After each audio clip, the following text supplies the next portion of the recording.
Hey, thanks for the gift. I love the gift for the really cheap New gift. York snow globe. That's amazing. Yeah. It's fantastic. Yeah. Thank you so much. Bought that in Little Italy. So anyhow, so it's good to be back, and it was nice being away for a while. But you got the travel lurgy on the way as well, of course. No. You didn't? No. Well, I got a little sick. You know, whenever you're traveling transatlantic, a lot of times you come down with something, and it did not disappoint. New COVID. Yeah. No, COVID. No, to be saying that. No. I got a little bug, and it's going to be gone pretty soon, hopefully. So, I'm sure. Anyhow. Anyway, we both avoided the big white chief for the last couple of weeks because we just needed to we needed to cash out Cleanse our brains. the palate. We needed to reboot. However, over the past 4 or 5 days, I have been checking the headlines, and it's not calmed down. He didn't take a break. Everybody else did. He didn't. No, and even we were sitting in our hotel rooms just shaking our heads going, what? Oh, my gosh, this never ends, does it? But no, there's a lot to talk about today. There is indeed. Let's start then with diplomats being told to refuse most visas for Palestinian passport holders. Yeah, now he doesn't want Palestinians to even come into the country.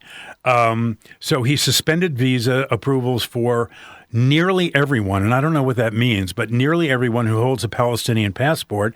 That's according to the New York Times, who are usually pretty much on top of things. Those restrictions go beyond what Trump had talked about as far as visitors from Gaza. And so how much is this Marco Rubio, then, the Secretary of State, who signed it, and how much of it is it Trump, or is it both? Well, I think it's both, but it was obviously originated by Rubio. Mm-hmm. But, he's got a wild hair about the Palestinians and Gaza and that sort of thing. And I think he may be pushing himself a little bit far toward Israel, toward these sorts of things, because another thing... It goes further, doesn't it, obviously? It has further implications. It has further implications, and I know where you're going with this. This is the Palestinian president, Mahmoud Abbas, and 80 other officials have been blocked from attending September's annual meeting of the UN in New York. The one thing about that is that New York is already... The UN, which is located on the east side of the city, has always been kind of neutral territory. It's not really considered New York. It's really world territory. And, to keep people from entering that region, especially an entire diplomatic force, is very, very much, I feel, a provocation and not a very good thing to do. But anyhow, I'm not quite sure if he's trying to send a message to the world or whether he's just standing behind his own beliefs here, Rubio. Yeah, it's hard to say which is true, but clearly, well, he always seems to be wanting to send a message to the world that he's a tough guy, that he won't put up with any nonsense. But I do think that the leader of the Palestinians has every right to be at the UN to state his case and to just speak in front of that body. It doesn't send good signals, though, does it? Because previously they signed visa restrictions, and that was the suspension of a program to allow injured children from Gaza to receive treatment in the US. I mean, luckily they're getting it in lots of other places around the world. But, that's not good optics. No, it's not. It's not, and it's at the State Department has said that the Palestinian Authority's mission to the UN, compromising officials who are permanently based there, would not be included in the restrictions. That's one good thing. But due to the fact that the death toll is now over 63,000 and going higher, that we talk about this every week. We almost don't know what to say about Israel and Gaza and the Palestinians, but it just goes up and up and gets worse and worse. Of course, a number of countries. This is my problem. Sorry, Cal. My big problem is that this just escalates things. Instead of bringing the temperature down a little bit, this just really escalates, really heats it up. And a number of countries, U.S. allies, of course, have announced plans to recognize Palestine as a state at this General Assembly of the United Nations, talking about countries like France, Malta, Australia, Canada and the U.K., unless Israel reaches certain conditions. Of course, we've been hearing before foreign ministers from Iceland, Ireland, Luxembourg, Norway, Slovenia and Spain releasing that joint statement saying military operations in Gaza City will cause intolerable deaths of innocent Palestinian civilians, and there's no sign of it abating at the moment. No, But this is really getting under his skin. This has got to drive him a little bit crazy, especially Macron. Macron seems to go, excuse me, I don't know if you could say out of his way, but in this particular case, a lot of stuff that Macron does really, really upsets him, and the way he seems to be a little contrary. But I think having all these allies involved who are supporting the Palestinians and supporting their right to existence really should irritate him quite a bit. Okay, the first Labor Day under Trump 2.0, the quote was, he's brazenly anti-worker. Lots of people losing their jobs or having their pay cut. Yeah, those of you who aren't American or have lost track of it may not know that yesterday was Labor Day, which traditionally means the end of summer for Americans, and it's like the last blast before people go back to work. It's the schools are opening up this week for the most part. Some of them open up in August, but most of them go back right after Labor Day. But Labor Day is was created in 1882 to kind of celebrate American workers and that sort of thing. And it was around that time in the late 1880s and 1900 where unions were formed to try and provide better benefits for workers and cutting them down to a 5-day work week and cutting down the amount of hours they work, eliminating children working in sweatshops and that sort of thing. So, but you're absolutely right in that Trump seems to be hacking away at that whole union issue. And right now, union membership in the states was at an all-time high in the 60s and 70s, and I think in the 80s probably, but ever since Reagan came into office in the mid-'80s, has been chopped down more and more and more. And Trump is absolutely very, very anti-union. He's right on top of them at the moment, isn't he? Yeah. Trying to strip collective bargaining rights from 1 million unionized federal workers, signing executive orders which affect union workers at federal agencies. So, he's right on top of these things. National Weather Service, don't like them either. NASA doesn't like them either. Yeah, and a lot of these shops are union shops, and there are so many government workers who are union members. You wouldn't even think about that, but a huge percentage of American workers work for the federal and the state governments. Trump was elected supposedly by the middle class, by the people who don't have much, and he was elected by making promises that he kept repeating that he would fight for workers and fight for forgotten Americans. But, many labor advocates are saying that Trump has consistently put corporate interests, billionaires ahead of him, ahead of the desires of what these other people want to do. He vowed to help coal miners. Well, there are only 40,000 coal miners left in the world. Coal is rapidly disappearing. But, he halted enforcement of regulations that protect coal miners, fired the chair of the NLRB, the National Labor Relations Board. And so, he's kind of removing all of these things that keep workers safe. So that's another way where he's kind of anti-worker, anti-union. We've heard about the big... It really doesn't make any sense to me. The recent big companies like Amazon, Starbucks, Apple, all having their issues with unions. Yeah, they're all trying, I won't say all, but a lot of them are trying to unionize. And, Amazon, for some reason, they unionize one building at a time, and they've got distribution centers all around the country, and each one has to unionize by themselves. So every time they do that, Amazon comes in, or Bezos and his people come in, they try to slap that down. Well, these sometimes are the figures, it works, sometimes it doesn't as work. you were saying, it was sort of the 60s and 70s, really, that people belong to unions. Now, down from 20% in 1983 to 10% of U.S. workers. Yeah. Only 10%. Yeah. And I don't know if anybody in your family was in a union. My dad was in the... I was. Yeah. Yeah, my dad was in the Transit Workers Union. I was in the Transit Workers Union at one point. And so unions can be a really good thing. They were nothing when it came to... I've also been in management. When we needed them, it didn't work. So yeah, that's very true. That's very true. Right. Let's take a look at something else that the Trump administration is cancelling. The offshore wind projects. He doesn't believe in them, does he? No. What is the deal with him hating wind power? I mean, I haven't figured that out. That Don Quixote, thing coming back. Oh, my God. he just hates windmills. He thinks they're ugly, and he thinks they cause cancer. I genuinely don't understand this. Somebody told him that once, but and now he believes it. Exactly. Or he told it to himself. But and now he he's canceling all of these windmill projects that are. That's 12 port projects across the states. Yeah. $679 million in offshore wind projects at ports. Now, frankly, offshore where there's a lot of wind, a lot of these projects are everything flies in the face of the oil industry, and that's where his bread is buttered, and that's where all his friends are. He's also canceling solar projects, and solar has been around a lot longer than wind power. Oh, I heard him banging on the other day about these fields and fields of solar panels.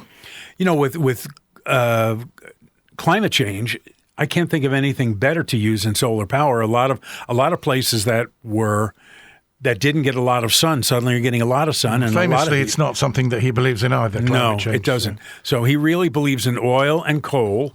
He wants to go backwards, and the fact of the matter is that these projects, some of these part of the $700 million projects, means that these projects are being shut down. People are losing their jobs. Of course. Thousands of people are losing their jobs. A lot of these projects were started by Biden, and that's the bug he has up his butt about it. He just doesn't want these things continuing. So he's killing these projects, and the big problem, as most people know, is that because of AI, because of Bitcoin, because of the amount of times we have to charge up our phones, our tablets, and our laptops, there is so much power being used around the world.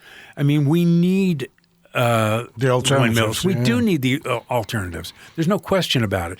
Is there need for petroleum-based right now? Absolutely, but at the expense of solar and wind power? No, not at all. And I don't understand it. Now these wind farms are going to sit there empty. And incomplete. Obviously, the United States uses everybody else's oil and just keeps theirs sat there, don't they? There are big reserves in the United States. Yes. He's not worried particularly about running out, whereas other countries may well be.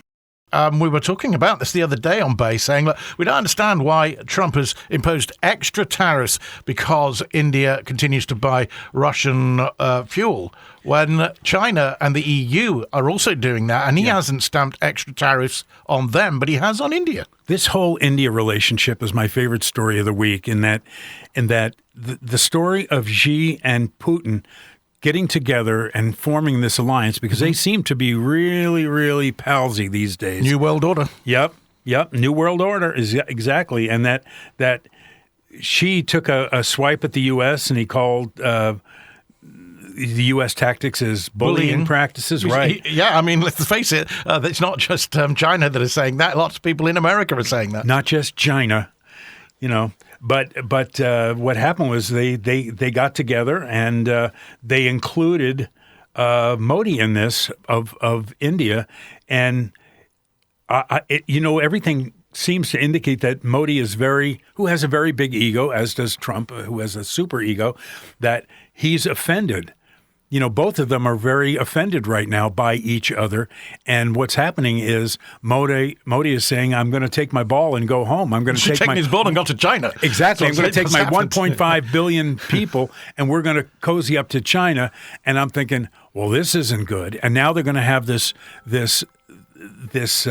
organization of I'm not sure who's in the organization. It's 20 world leaders, includes Kim Jong-un, of course, who famously arrived on his train earlier today. Turkish President Recep Tayyip Erdogan.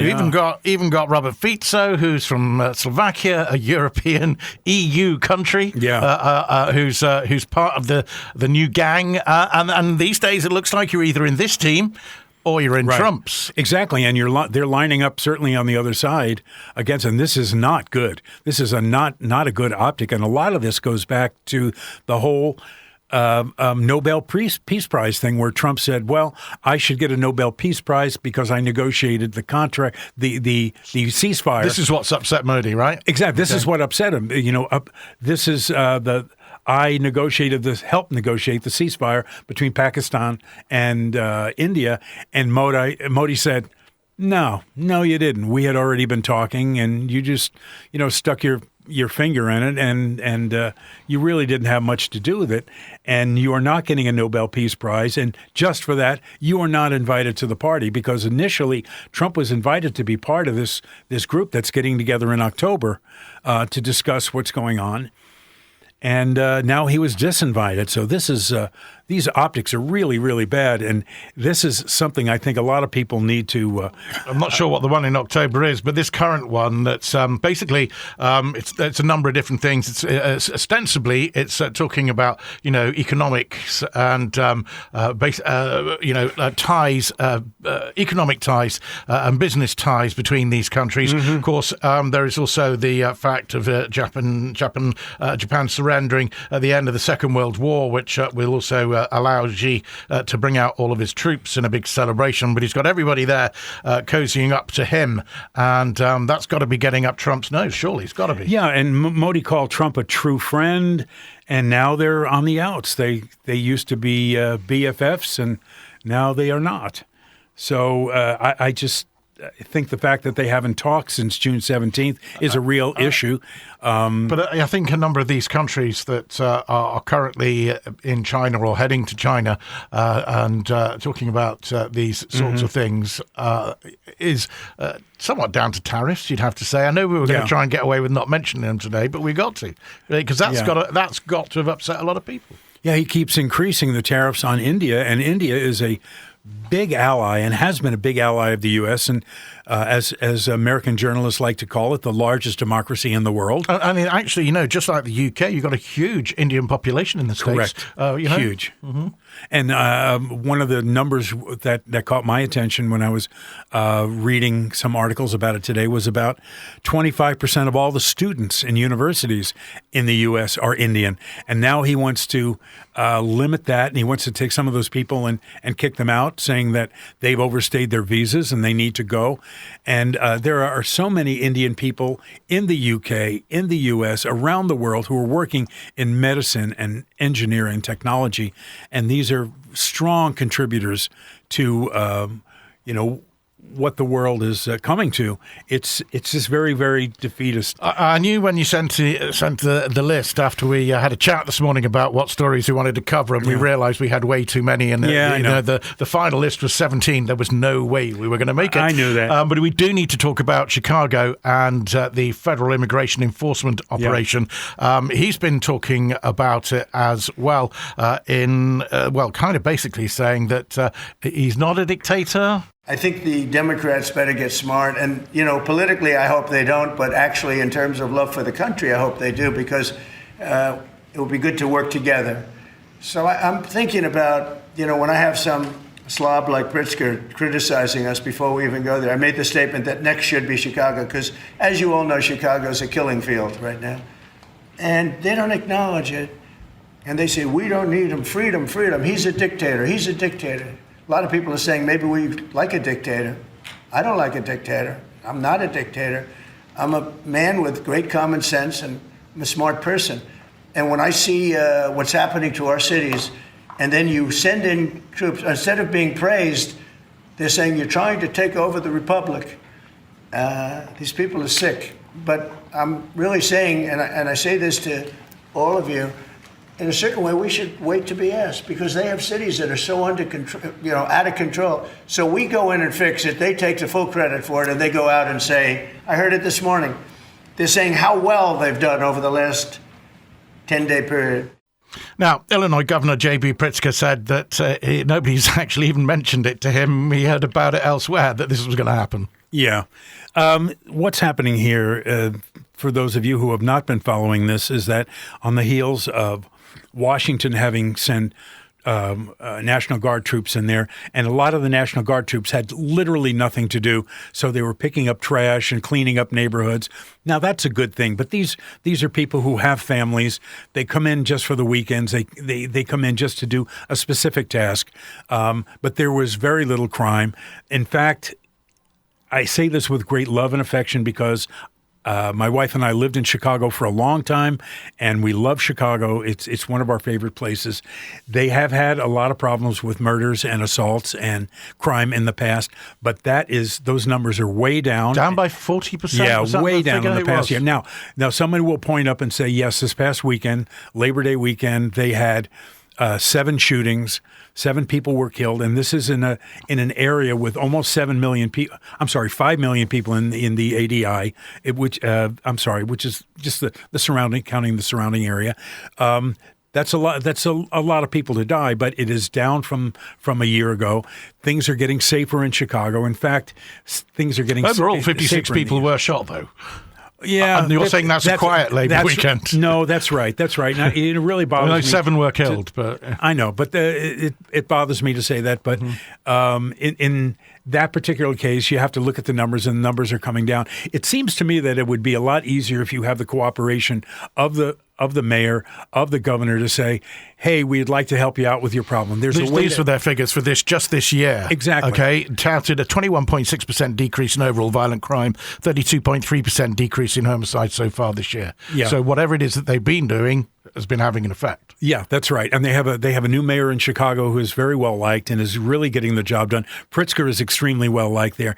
And the fact of the matter is that the only cities that are being targeted are Washington, Chicago, New York, Los Angeles, San Francisco. They're all Democrat They're all states. Democratic cities. You don't see anybody going into Birmingham or Oklahoma City or... And of course, that was our next story, wasn't it, about the common thread in Trump's squeezing the big blue cities.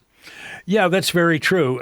It seems to be intentionally aggravating any city that is democratically controlled. I don't know what the opinions are of the people who are living there, and I haven't talked to my friends who live in those cities to say, hey, do you like the fact that you have troops coming into your city? My guess is they've targeted Portland, which is a city I lived in for over 20 years and have a great love of. Well, and so, my guess is, and I know from him talking about it, that he's targeting that city as well, which is also a very blue city. It's a very liberal city. What do you make of what he said in there? I need to ask you this because I said on Facebook, you give us the answer about him saying, I'm not a dictator. I don't like a dictator. Some people say that he is, but... Well, everything that we've seen indicates he is a dictator, or he is moving in that direction. Anybody that is putting pictures of himself outside of buildings, that he says he wants to name the Kennedy Center after himself, after his wife supposedly, but basically after himself, that anybody that is threatening people because they don't toe the line, they don't think the way he does, that's a dictator. That's exactly what Kim Jong-un is doing. It's exactly what happened in Germany in 1933. It's what happened in Russia after the revolution in the early 20th century. We got to go. We're out. You see, we had so much. I can't believe it. We had so many stories. Looking forward to next week. See you next week. Our U.S. correspondent, Rich Reynolds. Thank you.